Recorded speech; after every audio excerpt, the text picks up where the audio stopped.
नमस्कार। आज की कहानी का नाम है लड़के। इसकी लेखिका हैं ममता कालिया जी। हालात इससे बदतर हो नहीं सकते थे, या शायद हो भी सकते थे।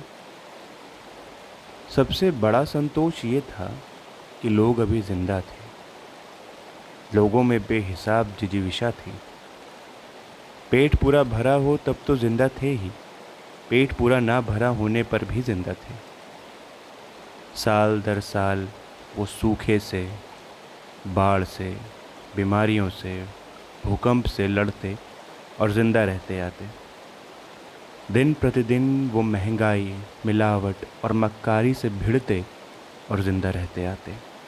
कभी कभी लोगों को गुस्सा आता, गालियाँ देने लगते, कभी सरकार को, कभी अखबार को, और आखिर में अपने भाग्य को। लीडर सुनते और लाड़ से हंस देते। उन्हें पता था कि ऐसी गुर्र गुर्र तो लगी रहती है। 5 साल बाद एक दिन जाएंगे, सारे शिकवे शिकायत दूर कर देंगे। उनके होते देश में आज़ादी ही आज़ादी थी। बल्कि 15 अगस्त और 26 जनवरी को तो आज़ादी दिखाई भी दे जाती थी, झंडियों की शक्ल में। फिर हगने, मूतने, थूकने के अलावा खांसने, खखारने और कराहने की भी खुली छूट थी। हवा पर कोई प्रतिबंध नहीं था। सांस चाहे आप तीव्र गति से लें, चाहे मंद, कोई ऐतराज़ नहीं करता था। इस पर टैक्स भी माफ़ था। बदलते मौसमों पर कोई आयोग नहीं बैठाया गया था। उनके पासपोर्ट उनके पास थे। वो धड़ल्ले से आते जाते रहते। सूरज, चांद, सितारे, नदी, पेड़, पर्वत, सब मटर गश्ती पर उतारू थे। धरती पर स्वर्ग लाने में और कोई कसर नहीं थी। कॉलेज के अहाते से अभी अभी लड़कों का एक झुंड निकला। किस्म किस्म के लड़के, फीके, मीठे, नमकीन, दुष्ट, रुष्ट और हृष्ट पुष्ट। हल्की ठंडी की शुरुआत के बावजूद स्वेटर केवल 2 ने पहन रखे थे, बाकी जीन्स या बेल बॉटम में थे। एक लड़के ने बेल बॉटम के साथ पारदर्शी स्कीवी पहन रखी थी बस। लड़के प्रसन्न नहीं लग रहे थे, लड़के अप्रसन्न नहीं लग रहे थे, लड़के उत्तेजित थे। वो ज़रूरी बातचीत करने कंपनी बाग जा रहे थे। कंपनी बाग शहर का सबसे बड़ा बाग था, कॉलेज के ठीक सामने। जिस लड़के की कमीज़ पर सेलर लिखा था बोला, यार कुछ भी कहो, इस साल पढ़ाई में कुछ मज़ा नहीं आ रहा, साला सब बोर। चश्मे वाले लड़के ने कहा, इस साल लड़कियां भी तो काफ़ी वाहियात आई हैं, एक से एक चश्मुद्दीन। 2-4 लड़के उसकी ओर कौतुक से हंसे। बाय गॉड, चश्मा लगाते हैं लेकिन देखना कतई गवारा नहीं करते। उसने बिना झेपे कहा, कुछ बताओ यार, कैसे कटेगी। एक ने लंबी सांस छोड़ी। बड़े हनुमान जी पर झांझ खड़ताल बजाकर ही कटेगी, और कैसे कटेगी। खड़ताल हड़ताल से क्या होता है जी। जिस लड़के की कमीज़ पर सेलर लिखा था बोला, वो मारा। हाँ, हड़ताल से कुछ होगा। 2 लड़के एक साथ बोले, बाय गॉड, हड्डियां जाम हो गई हैं क्लास में बैठे बैठे। सबको ये दैवीय संदेश लगा, लेकिन हड़ताल का मकसद क्या हो वो सोचने लगे। क्या वो ये कहें कि उनका हिंदी प्रोफेसर रोज़ समय से आ जाता है, इस पर उन्हें एतराज़ है, या कि क्लास में बाईं तरफ 10 बजे धूप आ जाती है इसलिए, या वो ये कहें कि मैदान में उगे पेड़ वॉलीबॉल में अड़चन डालते हैं, या कॉलेज में नल 12 बजे बंद हो जाता है। देखा जाए तो इनमें से एक भी बात को लेकर वो व्याकुल नहीं थे, लेकिन वो कुछ कर गुजरना चाहते थे। उन्हें कोई कार्यक्रम नहीं मिल रहा था, ना घर में ना बाहर। वो अपनी ऊर्जा का इस्तेमाल करना चाहते थे। हलचल के नाम पर उनके पास था ही क्या। अखबार की दी हुई कुछ खबरें, सरकार की दी हुई बेरोज़गारी और परिवार की दी हुई परेशानियां, वो इन तीनों से बिदकते थे। इस उम्र में वो तगड़े बकरों सा उछलना चाहते थे।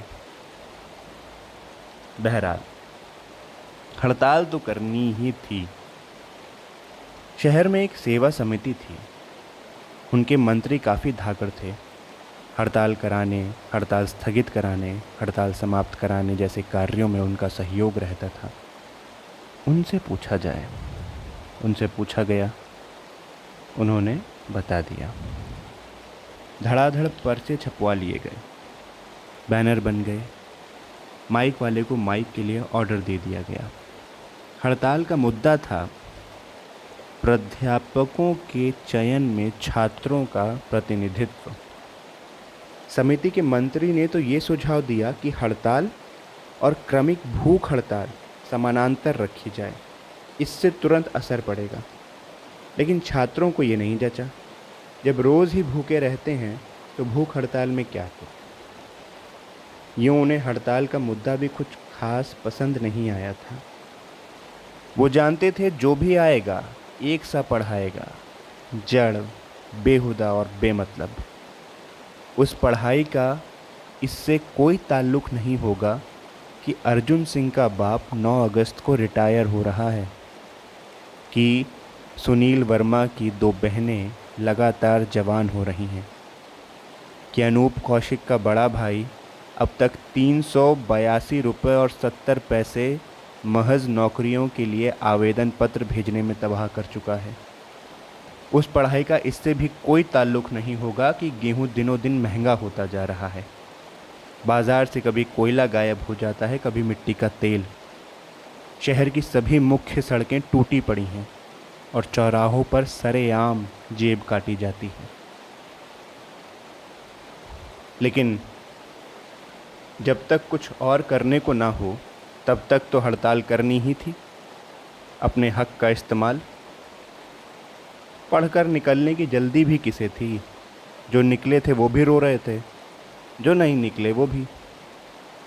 फिलहाल पढ़ाई एक तगड़ा बहाना था। अम्मा सुबह उठकर नाश्ता तैयार कर देती थीं, पिताजी से किताब कॉपी के नाम पर पैसे मिल जाते थे।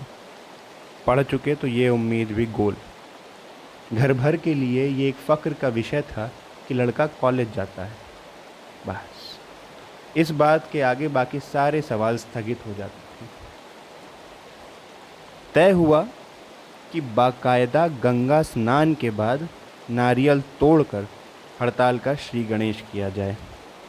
फूल मालाएं गले में डाल एक गुट कुलपति का घेराव करे और दूसरा कक्षाओं का बहिष्कार। शहर के हर कार्यकलाप में गंगा स्नान का बड़ा महत्वपूर्ण स्थान था। अगर शहर में नदी ना होती तो शहर के लोग अपना दिन कैसे शुरू करते, कहना मुश्किल था। लोगों का कहना था कि जिसने जो चाहा गंगा मैया ने बख्शा था। इसीलिए सुबह 4 से 8 तक ये शहर ताबड़तोड़ नहाता था। दातूने चबाता, कंधों पर अंगोछा डाले शहर नदी की ओर दौड़ पड़ता। इस कार्यक्रम में वो लोग तो थे ही जो पिछले 28 साल से निरंतर नहाते चले आ रहे थे, वो भी थे जो शौकिया नहाऊ थे। यहाँ तक कि शहर के कई मशहूर काला बाज़ारिये, मोटी तोंद वाले हलवाई और चंद जेब कतरे भी अपना दिन गंगा स्नान से ही शुरू करते थे। लड़के यूँ तो नहाने के ख़ास शौकीन नहीं थे। कईयों को देखकर लगता था कि इस दैनिक कर्म में उनकी कोई आस्था नहीं है, लेकिन वो भी गंगा की महिमा बचपन से ही सुनते चले आ रहे थे।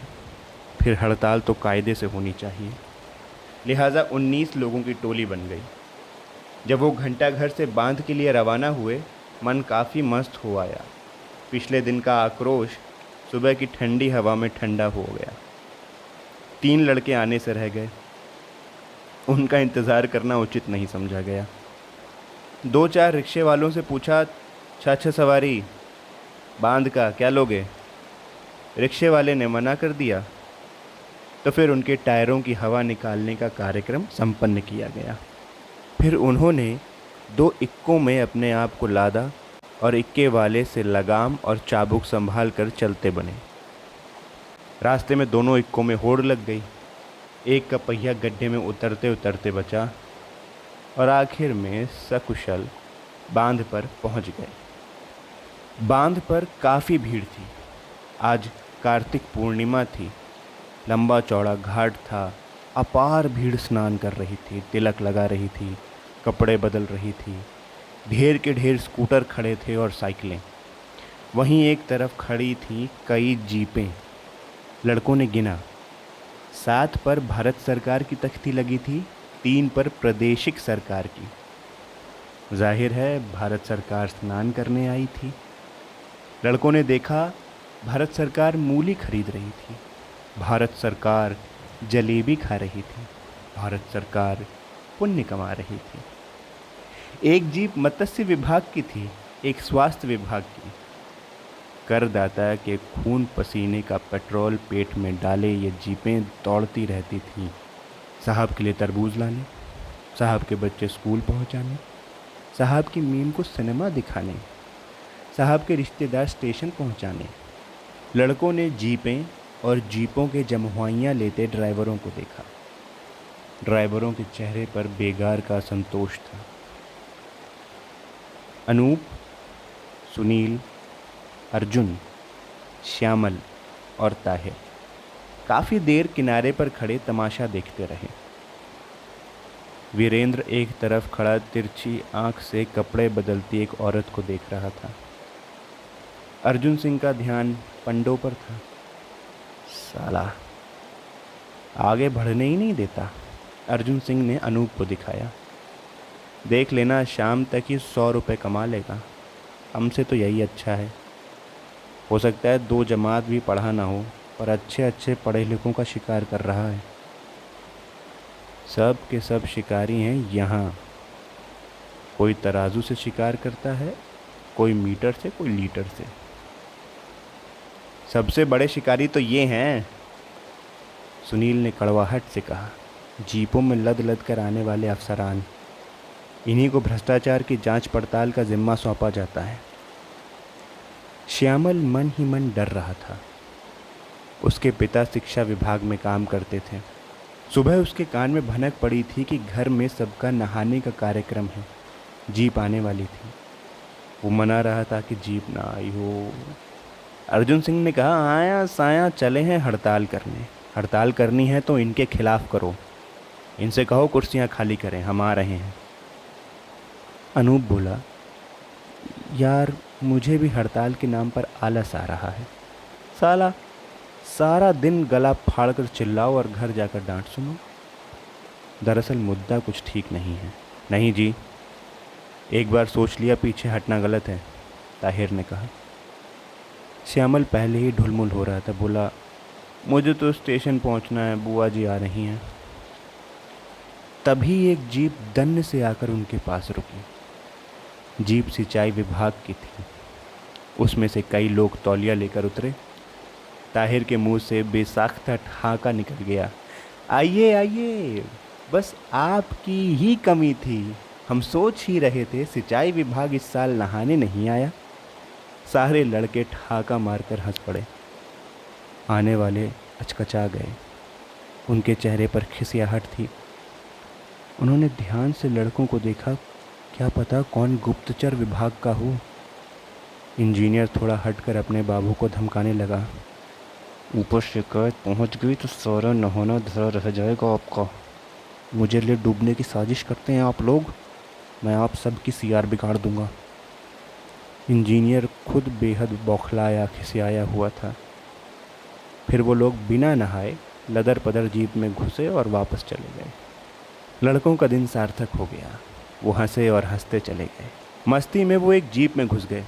ड्राइवर शायद इंतज़ार से तंग आकर खुद नहाने चला गया था। जीप खुली हुई थी। अर्जुन सिंह को हर तरह की गाड़ी चलाने का तजुर्बा था। लड़के जीप ले उड़े। कुछ दूर ऊबड़ खाबड़ ज़मीन में चलकर जीप रुक गई। अर्जुन सिंह ने फिर स्टार्ट की। तभी लड़कों ने देखा जांघिया पहने नंग धड़ंग अफसरों की एक छोटी सी टोली उनके पीछे दौड़ रही थी। ये शायद इस जीप के हाकिम थे। लेकिन अब जीप गति पकड़ चुकी थी। लड़कों का जोश बुलंद था। वो तालियां बजाते गाते जा रहे थे, ये दोस्ती हम नहीं तोड़ेंगे। लड़के शहर से बाहर निकल गए। मूंगफली खरीदी गई, रास्ते में पकौड़े भी खाए गए। अगले दिन मुंह अंधेरे जॉनसनगंज के चौराहे पर एक जीप दुरुस्त हालत में बरामद हुई। जीप खाद्य नियम अनुभाग की थी।